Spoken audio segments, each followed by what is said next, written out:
তো ভাই আজকে যেতে চলেছি আমাদের বাড়ির থেকে ৬৬ ইতিমধ্যে ময়নারি বাজার চলে আসলাম। ময়নারি পেরিয়ে সোজা দুইটা ভাইয়ের সাথে দেখা হয়ে গেলো। হিমারি পেরিয়ে আসি মৌলানি ব্রিজটা। বলতে গেলে মৌলানি ব্রিজের নিচের ভিউটা অসাম ছিল গাইস। মৌলানি পেরিয়ে চলে যাই লাটাগুড়ি। লাটাগুড়ি এই ব্রিজটা অনেক সুন্দর ছিল, সবাই হয়তো চেনে ব্রিজটা। লাটাগুড়ি ব্রিজ পেরিয়ে একদম ফরেস্টের ভিতরে ঢুকে যাই। ফরেস্টের মাঝামাঝি আসার পরে গাইস দেখো নেটওয়ার্ক উড়ে গেছে একদম।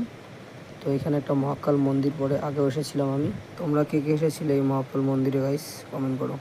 লাটাগুড়ি ফরেস্টটা পেরিয়ে কিছুটা দূর এগোনোর এই জায়গাটা একটু রেস্ট খাওয়ার পরে চলে যাই এখন সোজা চালসার দিকে। তো ভাই কী আর বলবো, মনে যে এতটা আনন্দ চলতেছে না, মানে ফার্স্ট টাইম যাচ্ছি সাইকেল নিয়ে তা পাহাড়ে। ইতিমধ্যে চালসার চলে আসলাম, আর চালসারের বাজারটা অনেক বড় ছিল, তো এর জন্য ভিডিও করতে পারিনি পুরো বাজারটাতে। চালসার ট্রাফিকটা পেরিয়ে এই পাশে রাস্তা চিনি না, আর এই পাশের রাস্তাটা হচ্ছে মালবাজারের। চালসার থেকে সোজা পাহাড়ের উপরে চলে যাই। তো ভাই কী আর বলবো, এক হাতে মোবাইল আর এক হাতে সাইকেল এভাবে চালানো যাচ্ছে না, অনেকটাই অসুবিধা হচ্ছিল। তাই আমি এক জায়গায় দাঁড়িয়ে মোবাইলটাকে বেঁধে নিলাম, টেকনোলজি যেটাকে বলে, আর এখন এটা দিয়ে ভিডিও করবো। বলতে গেলে পাহাড়ের উপর থেকে চালসার নিচের ভিউটা অসাম ছিল, গানগুলো সুন্দর লেগেছিলো পাহাড়ের সাইডে। কিন্তু ভাই একটা কথা, এই মেয়েটা কে ভাই, চিনলাম না। হাই করে দিল, আমিও হাই করে দিলাম, টাটা। এই সোজা রাস্তা আসার পরে কিছুটা দূরে এগোনোর পরে গাইজ দেখো বৃষ্টি এসে পুরো শেষ। তো ভাই এই জায়গাটা ঠিক চিনি না, আর এই জায়গাটা পেরিয়ে সোজা চলে আসি আরেকটা বাজারে সাইকেল চালাতে চালাতে। এই বাজারটা অনেকটাই বড় ছিল, ঠিক এই জায়গাটায় মেথিলি রথের মেলা হচ্ছিল। তো ভাই আমি এই জায়গাটার নামটাও ঠিক জানি না। এই জায়গাটা পেরোতেই সোজা চা পাতা বাগানের রাস্তা চলে যাই। আর ভাই পা কাজ করছে না ভাই, পাটা একদম শেষ, কিন্তু মন্দিরে তো যাইতে হবে।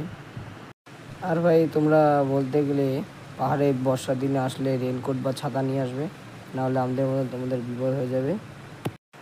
সামসিংয়ের কাছাকাছি, মানে সামসিংয়ের থেকে আরও 3 কিলোমিটার দূরে, মানে এই জায়গাটাতে।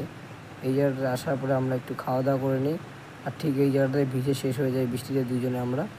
কিছুটা দূর এগোনোর পরে 1 কিলোমিটারের মতন আবার বৃষ্টিতে আটকে পড়ি। তো সামনে একটা বাজার ছিল, বাজার থেকে 2টা ছাতি কিনে নিই।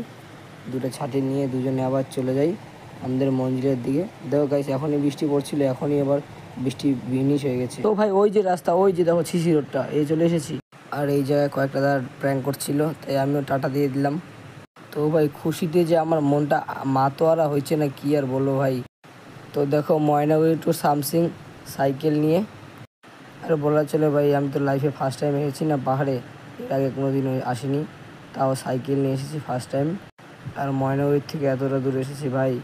আর নিচের ভিউটা দেখো গাইস, যা ছিল আসাম নদীর ভিউটা সেরা ছিল, নদীর ভিউটা সেরা।